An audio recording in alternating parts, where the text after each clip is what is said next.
United Nations and several Arab countries have accused Israel of breaking international law after Israel stopped all humanitarian aid entering Gaza. That's a bit rich coming from the United Nations, given that they stopped aid at the beginning of last month when aid workers were taken hostage in Yemen. So when the Houthis take hostages in Yemen, it's acceptable to cut off aid, but when Hamas takes hostages, there's no acceptable reason. That's one hell of a double standard. See, Israel announced that it would be cutting off aid because Hamas is refusing to extend the ceasefire. So what's the important context here? Well, there are two parts. One, according to Israel's public broadcaster, Khan, Israel believes enough aid has entered the enclave in recent weeks to sustain Gazans for several months. But Hamas has been stealing vast quantities of the aid throughout this entire war, and there's no evidence that they've stopped. Which brings us neatly to point number 2, which is that for some reason, the world thinks that Israel should be facilitating food, electricity, water, and aid, which helps Hamas.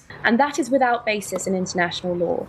Israel is not required to fund or assist Hamas war efforts as it attempts to butcher Jews. Because Israel's provision and facilitation of aid is part of Hamas's war efforts. That isn't viable during a military campaign where Hamas exploits these transfers, stealing supplies and penetrating humanitarian organizations to mask its terror operations and to launder funds. And then there's actually a third point that's important here. Journalists covering this story are doing a terrible job. It makes a sexier headline to paint Israel as the bad guy instead of dealing with the nuances of a war against a terror group. A terror group that would rather exploit the people it's responsible for than negotiate a longer ceasefire.